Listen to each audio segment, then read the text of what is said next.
치열하게 일만 하고 살다가 몸이 안 좋아서 휴직을 하던 시기에 아파서 쉬고 있지만 어차피 복직할 거고 살림받는 시간도 나쁘지 않을 것 같아서 이 시기에는 그동안 남편하고 못해본 신혼놀이하는 재미에 살았어요. 집도 예쁘게 꾸며보고 아침에는 브런치식으로 저녁에는 한정식 느낌으로 인스타 사진 보면서 저도 열심히 따라해보고 그렇게 지냈어요. 그래서 그런가 저는 남편하고 사이가 더 좋아졌다고 생각이 들어서 이참에 그냥 회사 그만두고 몸 관리 더 한 다음에 아기 가질까 생각했거든요. 근데 한 2달 전부터 아침을 안 먹고 나가더라고요. 처음에는 브런치식 아침 너무 좋다고 행복하다고 하더니 어느 날부터인가 나 요즘 일이 많아서 출근을 빨리 해야 하니까 고생하지 말고 아침에 더 푹 자. 하고 말하면서 일찍 나갔어요. 생각해보니 어느 순간부터인가 야근도 늘었네요. 그래도 별 생각 없었는데 어제 아침에 신랑이 출근한다고 나가더니 폰을 두고 나갔더라고요. 요즘엔 아침 안 챙겨주기도 하고 워낙 빨리 출근하길래 사실 자고 있어서 핸드폰 두고 나갔는지도 몰랐는데 핸드폰으로 전화가 오더라고요. 핸드폰에 영업팀 이름 이런 식으로 떴는데 자다 일어나기도 했고 제 전화도 아니라서 안 받았거든요. 그런데 전화 끊기고 나서 2분 정도 후에 카톡 알람이 뜨더니 미리 보기로 과장님 오늘은 커피 마시고 싶어요. 이렇게 오더라고요. 그렇게 내용을 보고 놀라고 잠이 덜 깬 건가 믿어지지가 않아서 그냥 핸드폰 손에 들고 있었어요. 근데 급하게 현관문 비밀번호 누르고 신랑이 들어오더니 핸드폰 놓고 왔다고 들어오는데 제가 자기 핸드폰 손에 들고 있는 거 보더니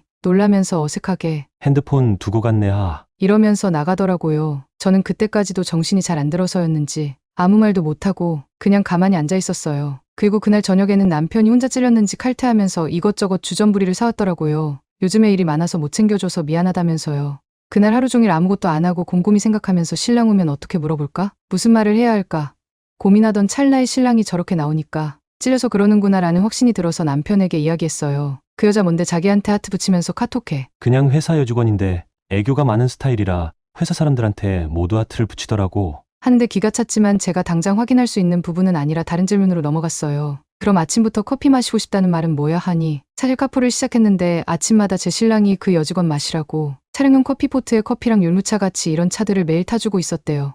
너무 어이없고 기가 차서 언제부터 카풀했어? 2월 중순부터 시작했어. 겨울에 눈 많이 오는 날 퇴근하면서 한 번 데려다 뒀는데 아침에도 태워주면 안 되냐고 하면서 징징거리면서 부탁하길래 한두 번 해주는 게 지금까지 하게 된 거야. 그럼 왜 여지껏 나한테 얘기를 안 했어? 네가 기분 나빠할까봐 말을 못했어. 하는데 저 몰래 카풀을 해도 기분 더러울 판에 매일 아침마다 커피를 타주다니요. 저는 우리 차에 여러 가지 차가 준비되어 있고 저리에서 차 안에서 율무차 끓여주길래 제가 몸이 안 좋아서 제 생각해주느라 그런 줄 알았는데 알고 보니 그 여직원이 손이 너무 차길래 겸사겸사 샀다네요. 손이 찬 걸 어떻게 아냐니까 아무 말도 못하는데 당장 나가라고 했어요. 꼴도 보기 싫다고. 신랑은 정말 그런 거 아니라고 잘못했다고 빌다가 제가 진짜 쓰러질까봐 조용히 나가더라고요. 남편은 시댁에서 잔 것 같아요. 차 끌고 나간 것 같은데 차 생각도 하기 싫어요. 그리고 어제 아무 생각 없이 계속 새벽까지 미드 보고 울고 웃고 그러다가 오늘 3시에 깼는데 머리가 멍하고 정신이 없네요. 핸드폰 확인했는데 남편은 아무 연락도 없고 그래도 사람이라고 배고파서 뭐 먹으려다가 잠이 자꾸 안 깨길래 커피를 마시는데 커피를 보니 또 화가 치밀더라고요. 남편이 진짜 카풀만 했을까? 손까지는 잡은 것 같은데 이거 바람 아닌가? 생각이 들면서 머리가 너무 혼란스러웠어요. 그러다가도 문득 애가 없는 게 다행인가 싶으면서도 애기 계획이 있었는데 생각이 들면서 씁쓸하고 슬프더라고요.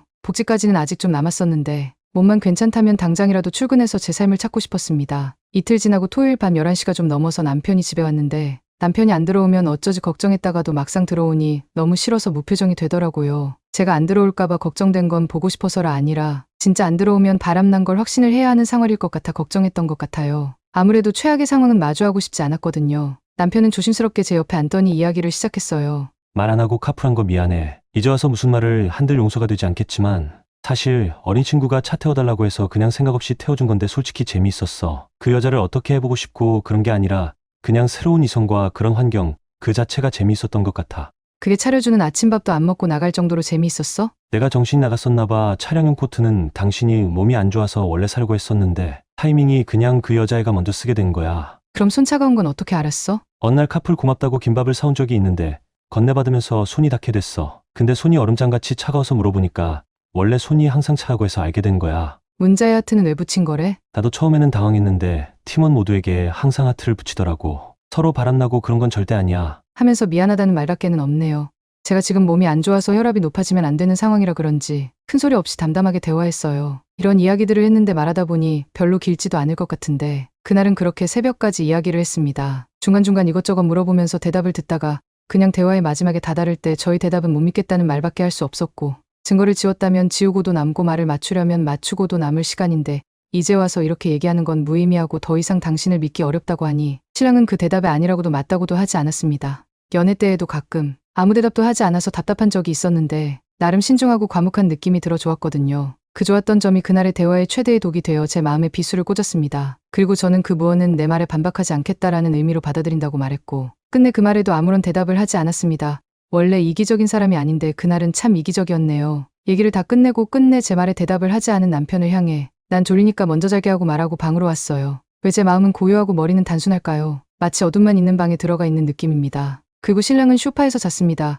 그리고 일요일 아침에는 일어나서 둘이 배달 어플 써서 밥도 시켜 먹었어요. 참 조용한 식사였습니다. 근데 아무런 생각도 없다가 불쑥 제가 이 집에서 나가달라고 했어요. 아주 덤덤하게 얼굴을 보고 싶지 않다고 했더니 이혼하자냐는 뜻이냐고 묻더라고요. 그래서 아직은 아니고 하루 이틀 사이에 우리의 모든 시간을 이혼으로 끝낸다는 건 솔직히 어렵지만 결혼을 유지하는 것도 힘들 것 같다고 대답하면서 우리는 시간을 좀 가져야 할 것 같다고 했습니다. 신랑은 울컥하면서 미안하다고 정말 아무 일 없었다고 말하는데 머리 아프니까 토달지 말라고 했어요. 그리고 시간을 얼마나 가질지 어떻게 가질지는 모르겠고 그냥 시간 지나는 대로 떠오르는 대로 할 거고 나 쓰러지는 꼴 보고 싶지 않으면 이 밥 먹고 짐 싸서 나가라고 했더니 먹던 밥 내려놓고 민기적 짐을 싸더라고요. 그리고 저는 머리 아파서 한숨 더 잤습니다. 일어나 보니 신랑은 없었고 언제든지 기다릴 테니 마음 꼭 돌려달라는 내용과 시댁에 간다는 톡이 하나 있었습니다. 시댁에서는 어머님이 무슨 일이냐며 문자 보내셨는데 아무런 대답도 하지 못했습니다. 어머님 문자 봤는데 워낙 좋으신 분이라 눈물 날 뻔했지만 아무리 좋으셔봤자 결국엔 남편 편을 들거라는 생각에 그냥 그런 생각이 문득 드니 또 씁쓸했습니다. 제가 몸이 안 좋은 건 사실이지만 다른 날에는 활발하고 다양한 일상을 즐기면서 살았는데 저는 주말에 먹고 자고만 반복했네요. 드라마처럼 회사를 업고 손해배상 청구를 하고 싶지만 제 건강과 제 성격으로는 절대 그렇게 하지 못하는 사람이라 솔직히 그건 못할 것 같습니다. 그리고 너무 비참하지만 신랑을 아직 사랑하기도 하고요. 계속해서 좋았던 기억들이 스쳐 지나가서 눈물이 나지만 갑자기 당한 배신에 제 사랑이 너무 아프지만 아닌 건 아니라는 건 잘 알고 있어요. 폭풍 같은 일이었기 때문에 크게 요동칠 줄 알았는데 오히려 너무 조용하게 파도가 밀려왔다. 나간 기분이라 이게 현실인지 꿈인지도 헷갈려요. 그리고 며칠 뒤 남편은 시어머니랑 같이 집에 왔더라고요. 시아버님은 창피하다고 오지 않으셨고 시어머니는 내용을 들으셨는지 저에게 직접 바람핀 거 아니니 한 번만 용서해줘라. 이 정도는 살면서 아무것도 아니야. 그런 걸로 이혼은 아니지 않니?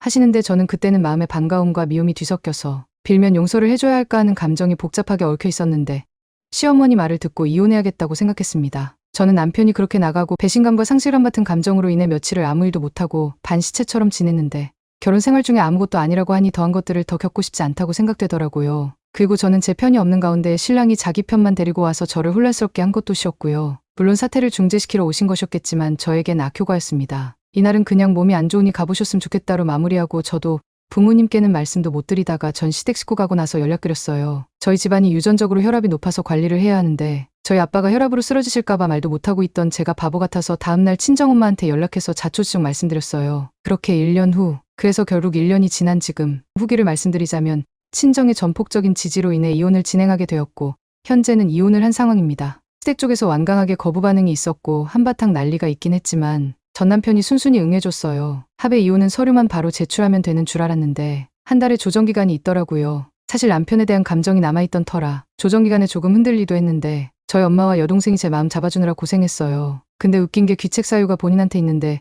재산분 할에 있어 욕심내는 모습에 그나마 좀 덜 흔들렸던 것 같아요. 집과 차가 제 명이었거든요. 하도 전 시댁이 저한테 이런 일에 이혼이냐라는 문자를 많이 보내서 좀 스트레스였는데 그래도 더러워질 줄 알았던 이혼 과정이 생각보다는 수월했습니다. 그렇게 진짜 마무리되었고 저는 혼자 여행을 다녀왔고 2주 정도 있으면서 그냥 쉬고 놀다가 복직했습니다. 저희 집안에서 운영하는 회사라 많은 배려와 관심 속에 복직을 해서 처음엔 좀 눈치 아닌 괜한 눈치가 보였지만 덕분에 일에 집중할 수 있어서 좋았고요. 전 남편은 사실 소식을 아예 모르는 건 아닌데 전 남편도 그냥저냥 일상을 사는 것 같아요. 달라진 점은 애인이 생긴 건데 그걸로 또 며칠 소가리를 하긴 했습니다. 이별을 안 해본 것도 아니고 그 이후에 전 애인의 연애를 안 봤던 것도 아닌데 나랑 정말 살맛대고 살던 사람의 새로운 연애를 보는 건 정말 다른 차원의 쓸쓸함이 느껴지더라고요. 그럼에도 저는 지금 잘 지내고 있고 행복해요. 긴 이야기 들어주셔서 감사합니다.